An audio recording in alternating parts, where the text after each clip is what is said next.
The stage lights remain on. The promotional posters are still neatly hung in front of the theaters, as if no turbulence is occurring behind the scenes. Yu Menglong's work schedule is maintained, and audience interaction sessions appear regularly on the announced calendar. On the surface, everything seems to be operating within the familiar trajectory of an A-list star. Yet within this very smoothness, a sense of unease silently spreads, like a discordant note ringing out in an otherwise perfect harmony. It was not a controversial statement nor a confirmed scandal that triggered this attention. What caused the public to stop and observe were far more ambiguous signs. The gaze of the man once considered an icon of composure suddenly became more guarded. His expressions before the camera carried a rare sense of caution. And above all, there was a silence that lasted longer than usual. Not a loud silence, but one sufficient to create a void for countless different interpretations. In the final weeks of the year 2025, this context coincided with the emergence of a series of contents spreading rapidly across international social media platforms. The origin did not stem from mainstream journalism or familiar entertainment channels, but from programs with a spiritual hue broadcast in the United States. There, several psychics claimed they had received messages regarding the fate of figures in the ethnic Chinese entertainment world, accompanied by vague warnings about the next targets. These claims were not accompanied by independently verifiable evidence, yet they possess significant viral power within the digital media environment. The coincidence between metaphysical warnings and the unusual silence of a famous star quickly triggered the collective imagination. Questions began to be raised, not in a direct manner, but weaving through every comment and every edited image clip. Could a prophecy from the other side of the hemisphere truly determine the fate of an A-list star? Or is it the chilling silence of the system itself, where every utterance is weighed and controlled, that is gradually devouring the human being behind the title of artist? Between these two opposing viewpoints, the public is placed in a difficult position. One side calls for caution, arguing that all speculation is merely the product of fear and a fragmented information environment. The other side views small signs as warnings that must be heeded, stemming from a long-standing skepticism toward power structures that are rarely transparent. At the center of this whirlpool of interpretation, Yu Menglong is no longer just a specific individual. He has gradually become a symbol for a larger question about fame, power, and the limits of personal freedom in the modern entertainment world. But behind the glamour of the stage lights and familiar reassurances, what is truly operating? What mechanisms allow an unverified story to spread and root itself so deeply in public perception? This analysis does not aim to find a final conclusion, nor does it intend to confirm or refute any allegations. The goal is to peel back each layer of the story, from the initial signals to the way they are amplified, to better understand how the entertainment world operates and how an icon is redefined in the era of fragmented information. For sometimes, the most thought-provoking element does not lie in whether a hypothesis is right or wrong, but in how we, as recipients of information, choose to believe, doubt, or remain silent before unanswered voids. If one looks back at the entire progression of the story, it can be recognized that it did not originate from a specific incident, nor did it begin with verified evidence. On the contrary, the roots of all speculation lie in prolonged information gaps, occurring exactly at a time when the international media environment became particularly sensitive to themes related to power, control, and silence. It was the intersection of that social context and the public's need for answers that created fertile ground for a story characterized by collective deduction. In the final weeks of the year 2025, as global public opinion continuously witnessed controversial cases surrounding soft power, media influence, and undisclosed backstage agreements, trust in mainstream news sources began to show signs of cracking. In this context, a segment of the public was no longer satisfied with brief communiques or strategic silence. They turned to outside-the-system sources, where information was presented as if it were not subject to the control of any power structure. The spiritual-themed programs in the United States appeared at exactly that moment. Instead of providing conclusions or direct accusations, the hosts and psychics chose ambiguous phrasing, using concepts like transmitted messages or intuitive warnings. In terms of communication, this is a particularly effective strategy. By not making firm assertions, they are not held responsible for proof. The information is placed in a state of suspension, specific enough to stimulate the imagination but not specific enough to be definitively refuted. Notably, these messages did not exist in isolation. They were quickly connected with fragmented pieces of information that already existed in the collective memory. Any sudden departure in the entertainment world that had once left behind doubts, or any gap in official reports, was pulled into the same narrative thread. The story, therefore, was no longer a single prophecy, but gradually took on the appearance of a system of assumptions where every event seemed to have a hidden connection to the others. It was within this narrative thread that the name Yu Menglong began to be mentioned more frequently, despite the absence of any urgent announcements or official confirmations directly related to him. This attention did not come from a specific action, but from the absence of action. In an environment where celebrities frequently broadcast signals to maintain their presence, a prolonged silence itself became an open message, allowing the public to interpret it freely in many different directions. From the perspective of media psychology, this is a familiar phenomenon. When information is incomplete, the human brain tends to automatically fill in the gaps to create a coherent story. The larger those gaps, the more the resulting story is colored by personal emotions and beliefs. For one group of the audience, Yu Menglong's silence was understood as a sign of invisible pressure, of the requirement to comply with rules that are not made public. For another group, it was simply a personal choice during a sensitive period. The key point is that both of these interpretations can exist side by side without verified evidence. They live on feeling rather than fact, and the unease of the era has fueled them. In the age of fragmented information, where every individual has the ability to become a content distributor, stories based on emotion often spread much faster than slow and cautious analysis. Another factor contributing to the formation of the story's roots is the previously constructed public image of the central figure. Yu Menglong had been perceived as a model of stability, making few controversial statements and maintaining a safe distance from sensitive issues. It was precisely that composed image that made small signs of discord even easier to notice. The difference, though very subtle, became more prominent against the backdrop of long-established expectations. From here, the story began to operate according to its own logic. No new facts were needed, only the repetition of old speculations in a new context was required. Each time a video was reshared, each time a photo was analyzed through a skeptical lens, the narrative thread was reinforced with another layer. This shows that the root of the crisis does not lie in a specific act, but in the complex interaction between the media environment, public psychology, and unfilled information gaps. At this stage, the story has not yet reached its climax.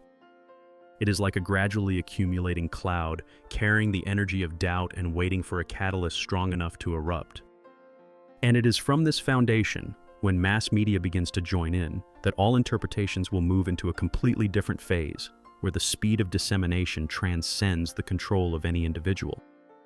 When the story moved beyond the scope of spiritual programs and small communities familiar with such content, a completely different phase was activated. This was the moment when mass media and social media joined in, transforming fragmented doubts into a continuous flow of information, where even the smallest detail could be stretched, clipped, and reinterpreted in many different directions. From this point, the speed of dissemination began to exceed the capacity for rebuttal, and emotion gradually took precedence over reason. In a short time, clips from spiritual programs, public images of Yu Menglong, and a barrage of speculative comments appeared densely across many platforms. Some content was shared almost verbatim, preserving the initial ambiguity. Others were edited to emphasize sensationalist elements, placed alongside curious headlines or leading questions. In such an environment, information no longer remained in its original state but was continuously refreshed to suit the attention needs of viewers. Notably, the same moment of a public appearance by the central figure could be placed into many different interpretive frames. For one group of viewers, it was an expression of fatigue due to a dense schedule. For another group, it was read as a sign of invisible pressure. The media in this case does not just reflect reality, but directly participates in shaping how reality is perceived. Each time a caption is added to an image, each time a video is placed in a new context, the story is pushed one step further away from the original facts. Public opinion quickly polarized into two main streams, though the boundary between them was not entirely clear. The first stream received the story as a warning that required attention. To them, in a context where much information has been hidden or only revealed after a long time, asking questions was seen as a reasonable act. They did not assert a conclusion, but viewed the celebrity's prolonged silence as a signal strong enough to continue doubting. Every small detail, from his gaze and gestures to his choice of attire, was analyzed as a latent clue. The second stream manifested caution, even skepticism. This group viewed the entire progression as a classic example of unverified viral effects in the digital age. In their view, attaching very natural changes in appearance or mood to grand hypotheses was an unnecessary exaggeration. They emphasized that work pressure, age, and the intensity of public appearances were sufficient to explain the signs that were being over-scrutinized. For this group, the story reflected more about mob psychology than about a pre-staged script. The key point is that both of these streams of opinion existed side by side and interacted continuously. Each side found evidence suitable to its interpretation within the same dataset. An image viewed as a sign of stress by one side was considered a misunderstanding by the other. The mechanism of social media platforms to prioritize controversial content unintentionally amplified that opposition. Moderate opinions calling for a wait for official information or maintaining a neutral stance were often drowned out under the waves of more powerful emotional comments. The impact of the flood of public opinion did not stop in the online space. It began to bleed into how the public received related artistic products. Projects currently being promoted or screened were placed in a new context, where artistic value was no longer evaluated purely based on content or acting. Instead, they were covered with an additional layer of meaning linked to the actor's personal status. This created an invisible pressure, as each work became part of a larger debate, even if it was not directly related to the spreading speculations. In that context, the celebrity at the center of the story was described as being in a state of conditional presence. He still appeared and still fulfilled his professional obligations, but every move was monitored more closely than usual. Silence became a paradoxical communication choice. Speaking out could trigger further controversy and be misinterpreted. Not speaking out opened a vast space for continued speculation. This is a situation that many public figures have faced, but in this case, it was pushed to a higher level by the blend of entertainment, spirituality, and concerns about power. The media climax was also intensified by the appearance of individuals claiming to have inside information. Despite not providing concrete evidence, such statements were widely shared because they met the need of a segment of the public wanting to believe they were accessing something hidden. Each new affirmation, however vague, contributed to thickening the picture of speculation, making the distinction between information, opinion, and imagination increasingly difficult. At this stage, the media was no longer just a channel of transmission, but had become a space for contesting meaning. The celebrity, despite not directly participating in the debate, was still pulled into it as a symbol. His personal image was continuously restructured, depending on the story the narrator wished to emphasize. A specific human being was gradually abstracted into a representative of collective anxieties about power, control, and the fragility of fame in modern society. This climax clearly revealed a reality. In a world where everyone has the ability to broadcast their viewpoints, truth is no longer a single destination. It becomes a process that is continuously negotiated and stretched between many different perspectives. And in that process, the celebrity stands in the most vulnerable position, as every silence or appearance can be interpreted in ways that transcend personal control. When the flood of interpretation reached its highest intensity, the story no longer revolved around surface details such as gazes, gestures, or public appearance schedules. The focus began to shift to a deeper level, where personal suspicions were placed in the context of complex power systems. This was the moment the story reached its peak, not because more verified evidence appeared, but because the scope of interpretation had expanded to cover nearly every aspect of social life related to fame and power. At the first peak, Yu Menglong was no longer perceived as an independent individual with his own limits and choices. In the spreading narrative threads, he was gradually abstracted into a link in a larger chain of relationships, where entertainment, economics, and media influence were thought to intersect. The prolonged silence, which could have been merely a personal strategy or professional choice, was interpreted as a sign of surveillance or soft control. Despite the lack of official confirmation, this interpretation persisted because it fit the familiar template of invisible power in the collective imagination.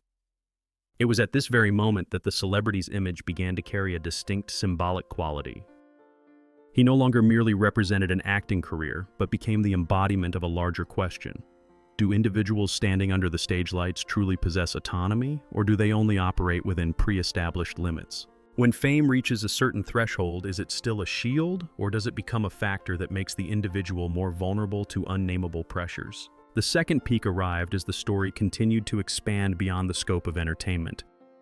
Hypotheses began to touch other fields such as economics, scientific research, and transnational activities, though most existed only at the level of deduction. In this picture, the celebrity was no longer the final center, but merely the starting point for a series of questions about how power systems are maintained. Public attention gradually shifted from what is happening to an individual to what mechanisms allow these structures to exist without adequate oversight. Precisely during that expansion process, a moment of epiphany began to take shape. Many recipients of information began to realize that a large part of the story was built upon gaps. These gaps carry no meaning in themselves, but when filled with speculation, they create a storytelling structure that seems logical and seamless. The more complex that structure is, the harder it is for the viewer to distinguish between fact, assumption, and what is merely collectivized fear. The celebrity's silence, in the light of this awareness, began to be viewed through a different lens. Instead of merely being seen as evidence of pressure or control, it could also be understood as a self-defense strategy in a chaotic media environment.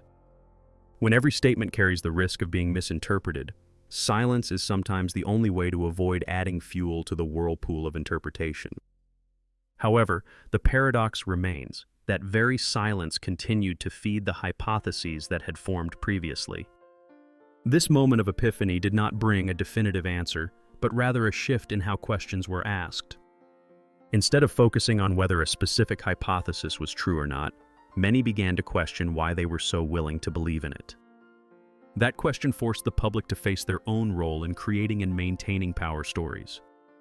In an era where information is distributed without a single central control point, truth is not just discovered, it is constructed through the ways humans choose to believe, doubt, and share. By this time, the story had entered an irreversible state. Whether the hypotheses continued to spread or gradually subsided, the celebrity's image had been placed in a new context. The public no longer saw him merely as an artist, but as part of a broader discussion about power, transparency, and trust. This is a consequence that cannot be measured by specific data, yet it has a long-lasting influence on how personal images are received in the future. The outcome of this climactic section was not a solution, but an awareness. The personal story, though unfinished, completed a larger function. It exposed the tense relationship between fame and power in modern society, while reflecting collective anxieties that have yet to find a foundation.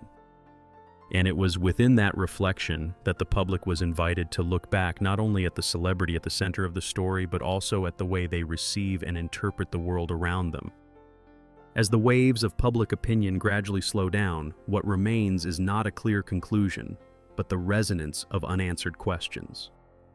Yu Menglong continues to appear before the public, still fulfilling his professional role under the familiar stage lights. However, that image no longer exists in the neutral state it once did. It has acquired a new layer of meaning, formed from the collective interpretations, doubts, and reflections that have taken root over time. Notably, this change did not come from a decisive event, but from a process of accumulation.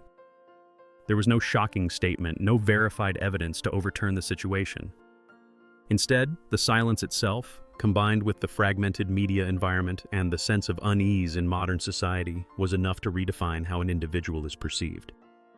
In an era where information moves faster than the capacity for verification, the image of a celebrity becomes more fragile than ever, easily bent according to stories told repeatedly. This story, therefore, transcends the scope of a specific individual. It becomes a vivid illustration of the tense relationship between fame and power, between public presence and private life. Silence, once considered a safe haven, has now become the focal point of all suspicion. Every information gap is no longer understood as a natural limit, but is interpreted as a sign of something hidden. In that context, the celebrity, consciously or not, must carry on their shoulders the expectations and fears that do not belong to them alone. The lesson learned from this story does not lie in determining the right or wrong of any hypothesis. It is more important to recognize the public's role in nurturing and maintaining narrative threads of power. Every share, every speculative comment, whether stemming from curiosity or concern, contributes to shaping how a story is perceived. The sobriety of the recipient of information is, therefore, not just a personal choice, but the final boundary to protect the dignity of the human being standing behind the title of artist. The future of the story of Yu Menglong may never have a clear final page. It may gradually subside or continue to be rekindled in other contexts. But regardless of the direction it takes, this story has left an indelible mark. In the modern world, truth needs not only to be sought, but also to be preserved with an attitude of caution and compassion. When the stage lights go out, what remains is not a prophecy or a rumor, but the way we choose to remember and treat the person behind the aura. And perhaps, it was in that moment of self-reflection that the story completed its greatest role, forcing society to look back at the relationship between trust, power, and silence, not to conclude, but to learn how to ask questions in a more humane way.